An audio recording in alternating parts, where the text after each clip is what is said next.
Bonjour à tous, bienvenue dans cette émission qui est là pour vous donner des pistes afin d'accompagner vos enfants et vos adolescents sur le chemin de la foi chrétienne. Aujourd'hui, il sera question du roi Hérode, un personnage jaloux et cruel qui n'a rien compris à la royauté de Jésus, qui est un roi d'amour et de paix. Pourquoi l'étoile a-t-elle conduit les mages chez le roi Hérode plutôt que de les emmener directement à la crèche? C'est une question de Léo, 10 ans, que nous retrouverons dans le premier reportage de cette émission. C'est celle de notre émission aujourd'hui avec mes invités, Marie-Claire Brulé. Bonjour. Bonjour Marie-Claire, bienvenue, je suis ravie de vous retrouver cette semaine. Alors je rappelle que vous êtes psychologue, psychanalyste et puis vous êtes auteur de 2 livres, l'un qui s'appelle Enfantine à l'école des loisirs et l'autre Au bonheur des comptines chez Didier Jeunesse. Dans ces livres, vous réhabilitez les vertus du conte et de la tradition orale sur l'imaginaire et la vie relationnelle des enfants, c'est ça? Oui, tout à fait. Bon, à vos côtés, le père Arnaud Goma. Bonjour père Arnaud. Bonjour Véronique. Comment allez-vous depuis la semaine dernière? Écoute bien. Depuis l'épiphanie. Il fait un peu froid. Il fait un peu froid, c'est vrai. Mais on est en France. Allez, on va se réchauffer. Père Arnaud, qui était Hérode? Qu'est-ce qu'on sait de ce roi violent, cruel? Véronique, déjà, sous le nom d'Hérode, il y a eu plusieurs souverains en Israël qui portaient ce nom. D'accord. Alors Hérode le Grand, là, il s'agit. Et donc là, il s'agit de Hérode le Grand. Oui.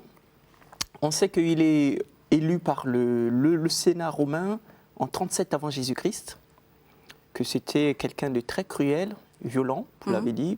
Mais on le sait par les évangiles ou par l'histoire?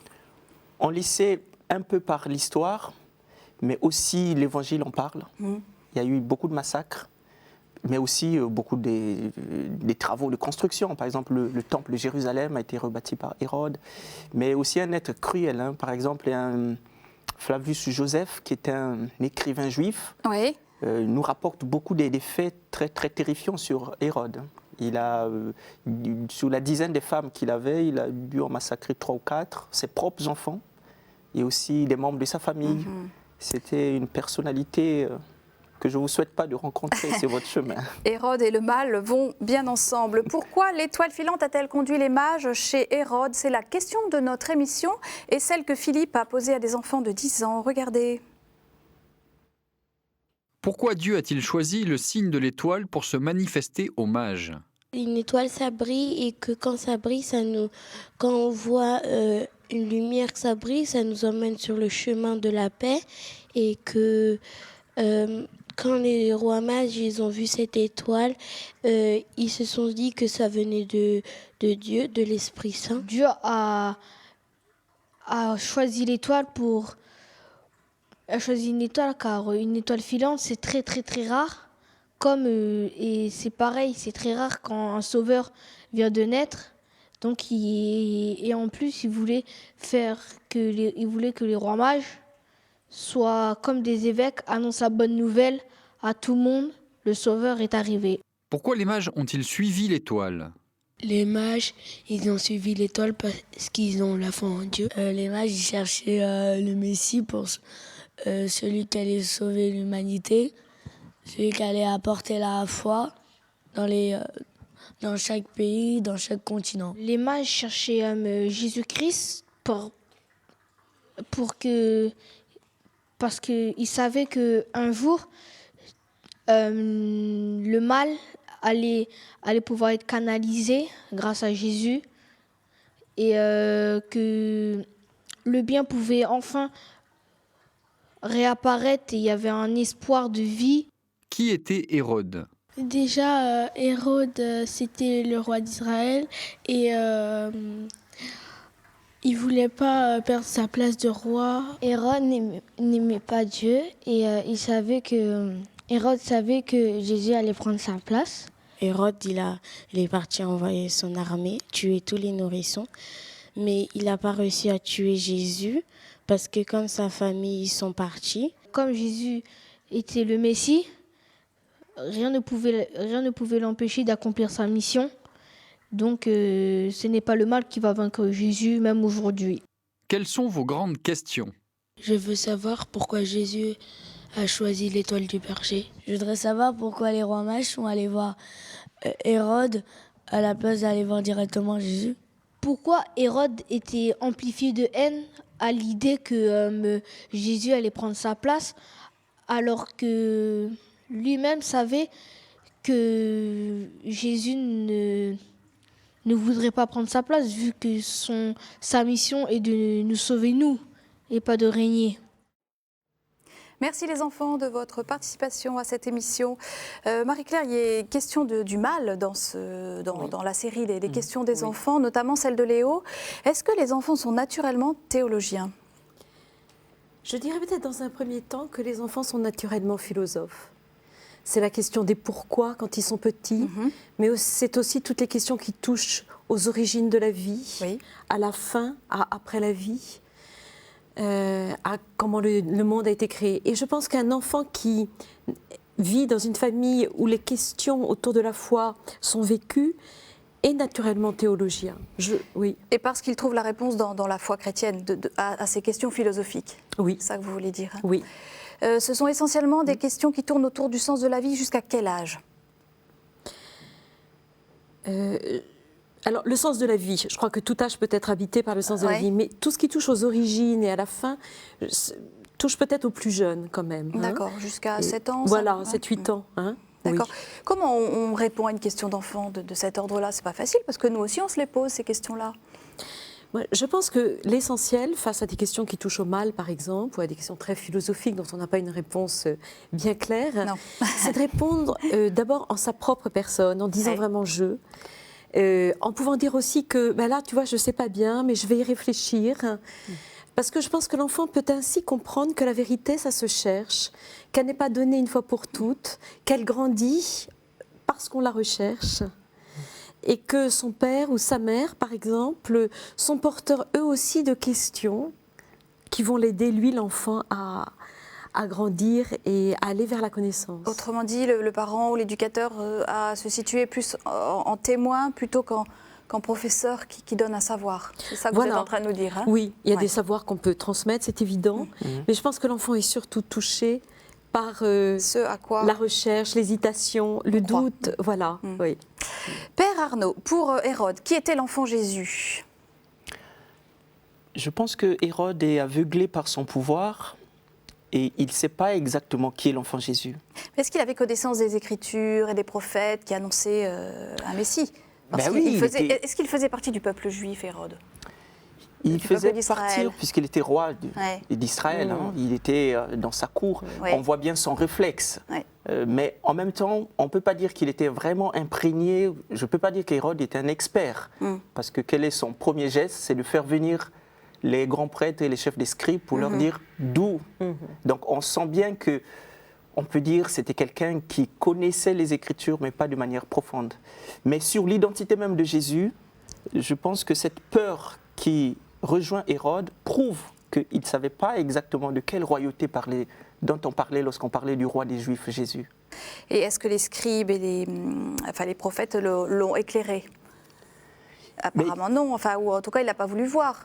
Ils l'ont éclairé, mais on sent quand même quelqu'un encore très enfermé sur le souci de son pouvoir. Parce qu'il délègue aux mages en disant « allez-y voir, et lorsque vous l'aurez trouvé, revenez me dire pour que moi aussi j'aille l'adorer ».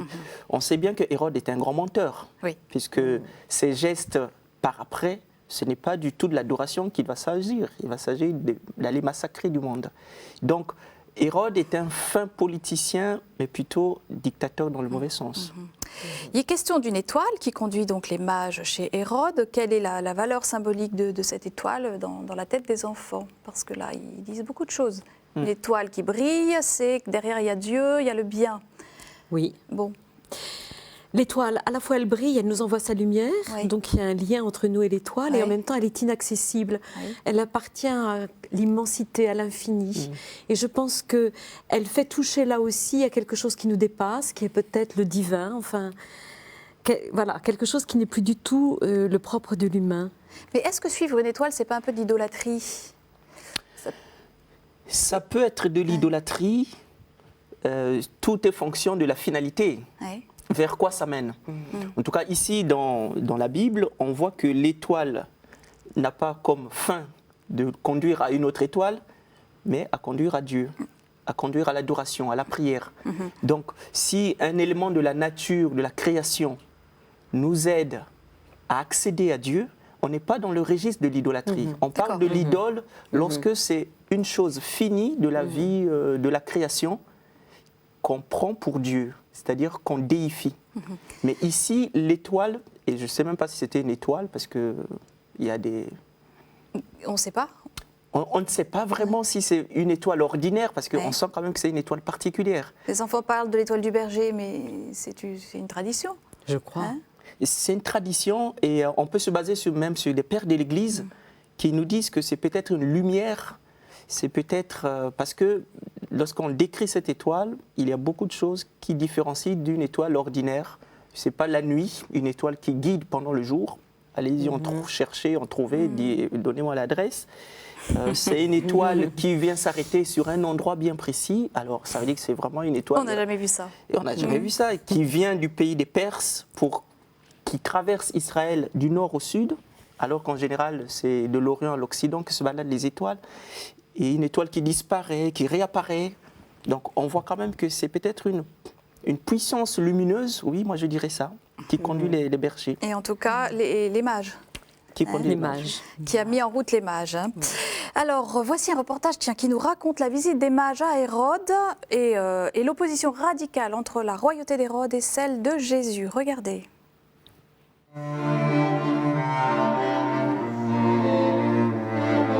Jésus est né à Bethléem, au temps d'Hérode, un roi violent et jaloux. Par sa venue dans les conditions les plus fragiles, le Fils de Dieu montre une nouvelle façon d'être roi, marquée par la paix, la justice et la charité.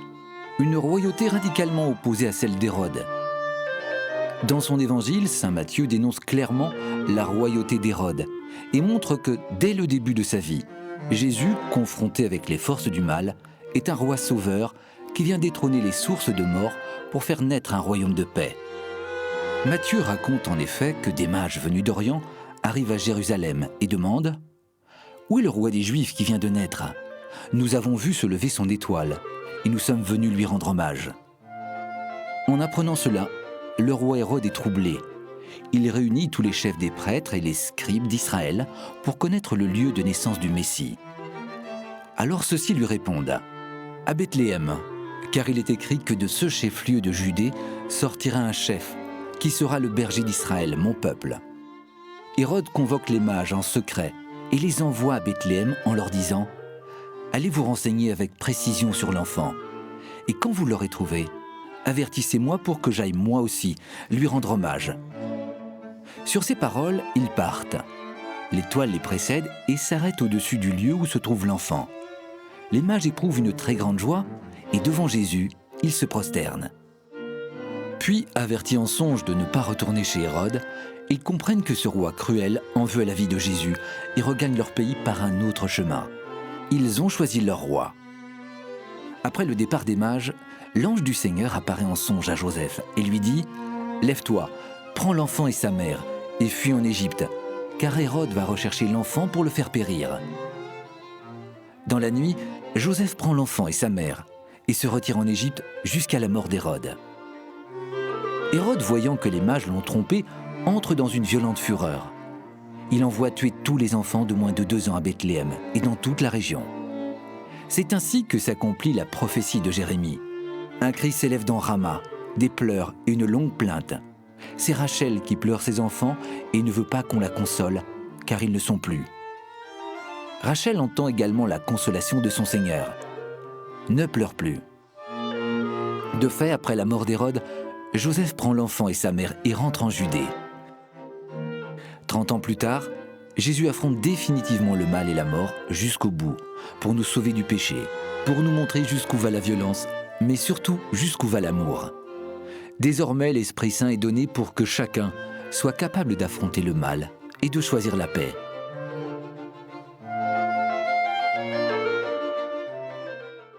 Un reportage à voir, revoir, télécharger sur le site internet de KTO, www.ktotv.com. Père Arnaud, le mal est présent dès le commencement de la vie de Jésus, avec cette confrontation entre les mages et Hérode. Pourquoi Dieu envoie-t-il les mages chez Hérode par le biais de son étoile ? C'est quand même curieux. Oui, c'est très curieux. Moi, j'aurais presque tendance à dire qu'ils avaient un problème de GPS. Il aurait pu les envoyer directement à la crèche. Ils auraient pu les envoyer directement à Bethléem ou je sais pas. Alors... Mais je pense que naturellement, ça se comprend parce que Jérusalem, c'est le siège du roi, c'est la capitale. Et donc, lorsqu'on suit une étoile et qu'on est sûr qu'un enfant roi qui vient de naître ne peut naître que dans le palais. Donc, à un moment donné, on peut comprendre pourquoi cette bifurcation par Jérusalem. Donc ça, c'est une raison historique, mais est-ce qu'il y a une raison théologique peut-être ? Théologiquement, je pense que pour les mages, c'est important d'avoir ces deux figures de royauté. Ah oui. Et pour choisir vraiment de quelle royauté. Et dans le reportage, vous dites vous-même, à la fin, les mages ont choisi leur figure de royauté. Des représentants des nations ont choisi de quelle royauté Dieu veut. Dieu est. De quel genre de roi est Jésus? Alors qu'est-ce que ce récit de la confrontation quand même avec des mages avec Hérode, qui aboutit quand même au massacre des jeunes enfants, des saints innocents, nous dit pour notre vie de chrétien aujourd'hui? Comment on peut... Pour notre vie de chrétien aujourd'hui, il y a beaucoup de choses. On pourrait presque faire une émission entière sur ce qu'on peut en retirer. D'abord, je pourrais dire, pour moi, chrétien, il s'agit de préférer la vérité au mensonge. Hérode est rempli de mensonges. Donc nous aussi, choisir notre roi. Choisir du côté de la vérité. Oui. Du côté de la vérité, c'est-à-dire du côté de Jésus. Hérode, c'est quelqu'un qui dit aux mages, allez-y le voir et prévenez-moi, j'irai adorer, alors que nous savons bien que c'est un vrai menteur, que ce n'est pas de l'adoration qu'il s'agit. Pour lui, c'est préserver son pouvoir coûte que coûte. Pour nous, c'est aussi, en chrétien, c'est de se dire, lorsque je rencontre l'enfant Jésus, le Christ, est-ce que je continue à marcher encore sur les chemins d'avant ou est-ce qu'il y a une conversion possible? Et les mages nous aident parce que les mages ne repartent pas par le même chemin, avertis en songe, ils prennent un autre chemin. Donc les mages sont un peu notre étoile. Ils sont un peu notre étoile. Oui. Ils nous disent qu'il y a vraiment un avant la rencontre du Christ et un après la rencontre du Christ. Et ça, pour la vie chrétienne, c'est important de savoir que lorsque je rencontre Jésus-Christ, il y a des choses qui changent en moi. Je ne peux plus être le même.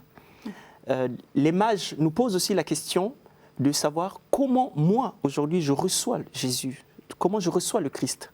Est-ce que je le reçois à la manière d'Hérode, c'est-à-dire de manière un peu timorée, de manière un peu peureuse, ou est-ce que je le reçois à la manière juive en général, comme les habitants de Jérusalem, qui ne se sont pas émus plus que ça, sont plutôt rentrés dans la peur. Cette indifférence qui caractérise les scribes, les grands prêtres, ils auraient pu dire, il y a des mages qui passent, qui vont à Bethléem, suivons-les.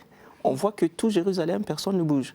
Plutôt dans une indifférence. Et aujourd'hui, il y a beaucoup de gens qui sont croyants, mais qui restent dans une sorte d'indifférence où on est plutôt croyant, mais non pratiquant. On reste dans cette... Ouais. Et est-ce que je rentre vraiment dans une démarche d'adoration, comme les mages? Et ça, je pense que c'est à chacun d'entre nous, en chrétien, de répondre à toutes ces questions. Alors Marie-Claire, on est en plein dans la question du mal et de l'absurdité avec le massacre des saints innocents. Oui. Est-ce qu'on en parle? Est-ce qu'on raconte ce récit à des jeunes enfants? Est-ce qu'on s'abstient? Enfin, dans quelle mesure on peut les aider à affronter le mal de manière chrétienne? Alors moi, je crois qu'on peut le raconter parce que je pense que les jeunes enfants sont eux aussi confrontés, alors de près ou de loin, mais à la question du mal. C'est la mort d'un grand-père, c'est la souffrance, c'est la maladie, c'est la violence peut-être qui peut faire irruption dans la famille, dans le voisinage. Donc la question du mal, elle réside, enfin voilà, on peut la rencontrer petit. Moi, je pense que si ce sont de jeunes enfants, ils sont tout à fait protégés par cette si belle image de Jésus qui, lui, part en Égypte sur un âne avec Joseph et Marie. L'enfant s'identifie à Jésus. Donc le mal existe, mais Jésus est protégé. Il ne va pas s'identifier aux innocents qui sont massacrés pour vous. Enfin, c'est pas... Les jeunes enfants, je ne pense pas. Non, c'est quelque chose qu'ils vont écarter. Non, je ne crois pas. Il peut y avoir comme ça quelque chose de sanglant et de violent, mais il y a une lumière, si vous voulez, qui continue et qui est justement l'enfant Jésus auquel, évidemment, il s'identifie. Donc ça me paraît très important. Et puis, je crois aussi une chose qui est vraie pour les plus grands, mais peut-être aussi pour les plus jeunes. Vous savez, je pense qu'une des plus belles expériences en fait, qu'un enfant puisse faire, quand il est confronté au mystère du mal, c'est de la vivre. On la vit en famille, on la vit avec ceux qui nous entourent, on est bousculé, on est peut-être tiré vers le bas, et puis un jour, la lumière va se faire. Un jour, on va réapprendre à vivre. Un jour, il y aura à nouveau le bonheur.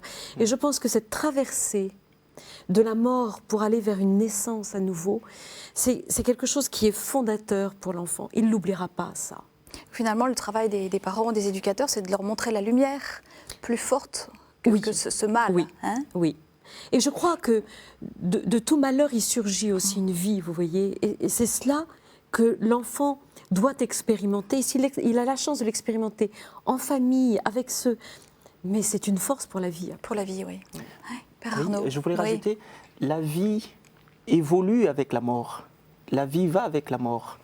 Et c'est important. Je vais vous raconter une petite anecdote. Un jour, j'avais demandé à des enfants de dessiner une crèche. Et Héloïse, 8 ans, avait dessiné une crèche surmontée d'une croix. Et moi, dans ma tête d'adulte, je me disais, mais là, nous sommes à Bethléem, c'est la naissance, ce n'est pas encore la passion. Et c'est plus tard, Véronique, que j'ai compris que cet enfant avait raison. La vie va avec la mort, la passion va avec la résurrection. Et c'est important, comme dit Marie-Claire, que les enfants soient mis devant cette réalité de la vie. Il ne s'agit pas de cacher, de chercher à faire de l'hyperprotection, parce que de toute façon, ils en vivent. Mais ne jamais séparer la mort de la résurrection. Ne jamais séparer la mort de la résurrection. Parce que le massacre des innocents, aujourd'hui, ça se vit dans des familles, à travers des divorces, à travers des séparations, à travers des enfants mutilés, maltraités. Et je pense qu'aujourd'hui... Alors il y a quand même quelque chose que les enfants peuvent trouver injuste, c'est Dieu protège son fils par la fuite en Égypte. Mais pourquoi laisse-t-il périr tous ceux qu'on appelle les saints innocents? Quelle est la réponse? Je laisse la parole à... Ma réponse, je n'en ai pas trop. Je dirais que là, vraiment, on est confronté au mystère du mal. Je ne crois pas que je trouverai une réponse à dire, sauf que parfois, on ne comprend pas. D'accord. Moi, je rajouterais que quelques années après, c'est le Fils de Dieu qui se retrouvera au cœur du mal, au cœur de la mort. Mais je pense que c'est important de relier Jésus, en ce moment-là, avec l'histoire de Moïse. Déjà, alors voilà, il y a beaucoup de parallèles justement entre l'Ancien et le Nouveau Testament, et là vous faites le parallèle avec Pharaon qui ordonne la mort de tous les nouveau-nés hébreux. Moïse est préservé de la mort alors que tous les premiers-nés mâles sont tués en Égypte. Alors Moïse qui sort de l'Égypte pour aller vers la terre promise, et Jésus qui rentre en Égypte avec sa famille pour trouver le secours. Je pense que là, il y a un parallèle très fort. Matthieu veut vraiment nous dire que Jésus est le nouveau Moïse, qui refait l'histoire du peuple, qui le revisite. C'est pour ça que la fuite, justement, en Égypte, c'est pour ça cette valeur symbolique de l'Égypte. Mais l'Égypte, c'est le lieu de l'esclavage aussi, c'est le lieu de la souffrance. Et donc, Jésus va jusqu'à visiter ces lieux-là. Il nous a sauvés, mais pas seulement à sa mort, c'est depuis sa naissance qui est déjà un acte de salut pour nous. D'accord. Ça. Comment on peut comprendre la prophétie de Jérémie donc, dans le récit de massacre des saints innocents? Un cri s'élève dans Rama, c'est Rachel qui pleure ses enfants et ne veut pas qu'on la console. Oui, c'est encore un parallèle avec l'Ancien Testament. C'est aussi un parallèle avec l'Ancien Testament, vraiment pour nous montrer que Jésus vient assumer toute la souffrance de son peuple, passé, présent et à venir. D'accord. Et en lui, même toutes les prophéties prennent sens. J'ai une dernière question, Marie-Claire. Dieu fait connaître sa volonté, souvent dans l'Évangile, que ce soit dans l'Ancien ou le Nouveau Testament. Là, il s'agit des mages et de Joseph par le moyen du songe. Qu'est-ce que c'est qu'un songe? Est-ce que c'est un rêve ou c'est autre chose? Le songe, c'est sans doute un rêve, mais qui a une portée symbolique beaucoup plus forte.